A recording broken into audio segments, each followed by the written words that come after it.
যেহেতু শ্বশুর বাড়ি যাচ্ছি তো মিষ্টি না নিয়ে যাব না, তো সেটা তো কখনো হয় না। তো এই যে মিষ্টি নিয়ে যাচ্ছি, এখানে গুনে গুনে 5 পিস মিষ্টি নিয়েছি।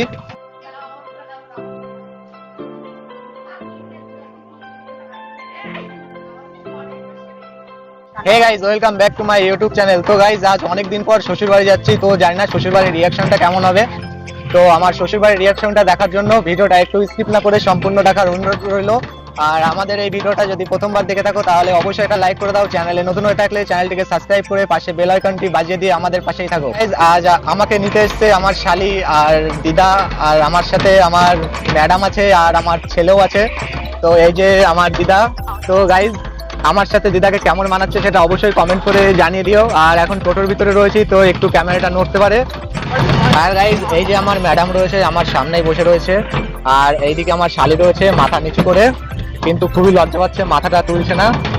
আর আমার শালির কোলে এই যে আমার ছোট্ট একটা বেবি রয়েছে, আর এই যে আমার বেবি। আর আমার ছেলেটাকে কেমন লাগছে সেটা অবশ্যই কমেন্ট করে জানিয়ে দিও। তো গাইজ, আমি যেহেতু এখন টুকটুকিতে রয়েছি, তো 5 থেকে 10 মিনিট মতো সময় লাগবে আমার শ্বশুর বাড়িতে যেতে। তো ততক্ষণ তোমরা আমার এই সিনেমাটিক শটগুলো দেখতে থাকো।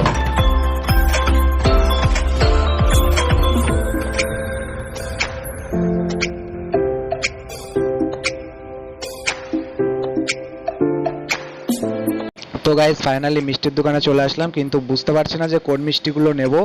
আর গাইজ, এখানে অনেক রকমের মিষ্টি রয়েছে, তোমরা কোন মিষ্টিগুলো খেতে ভালোবাসো সেটা অবশ্যই কমেন্ট করে জানিয়ে দাও।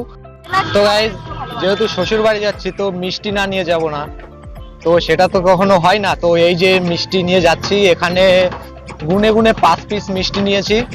যেহেতু গরিব ঘরের ছেলে, তো 100-200 পিস মিষ্টি নিতে পারবো না, তাই গুনে গুনে 5 পিস মিষ্টি নিয়েছি। তো খুব ভালো করেছি না বলো? তো গাইস, ফাইনালি শ্বশুর বাড়ি চলে এসেছি। টুকটুকি এখানে দাঁড়িয়ে পড়েছে আর পেছনেই শ্বশুর বাড়ি। তাহলে চলো গিয়ে দেখা যাক রিয়াকশনটা কেমন হয়। তো গাইস, এই যে শ্বশুর বাড়ি ঢুকছি।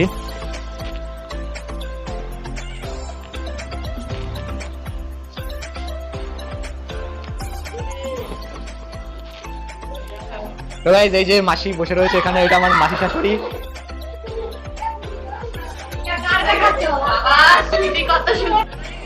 তো গাইজ, তোমরা এখানে দেখতেই পাচ্ছ এত আনন্দ করছে যে আমার একটা শালিকে নিচেই ফেলেই দিয়েছিল, তারপর আবার তুলেছে, তুলে নিয়ে ওরা খুবই এনজয় করছে, কিন্তু আমাকে তো কেউ মনেই করছে না। আমি শুধুমাত্র এক কোণায় দাঁড়িয়ে এখানে ভিডিও করছি। দেখো কতটা এনজয় করছে, আর আমাকে তো ভুলেই গেছে যে জামাইবাবু আছে, এটাও ভুলে গেছে।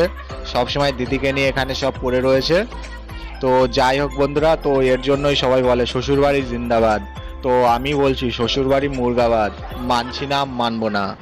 তো গাইজ, আমার শ্বশুর বাড়ির রিয়াকশনটা তোমরা সবাই দেখতে পারলে।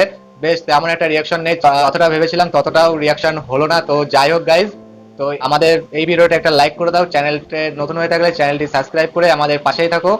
তাহলে বন্ধুরা, ভিডিওটা এই পর্যন্ত। যদি ভালো লেগে থাকে তাহলে অবশ্যই একটা লাইক করে দাও। চ্যানেলে নতুন হয়ে থাকলে সাবস্ক্রাইব করে আমাদের পাশেই থাকো। ততক্ষণ বাই।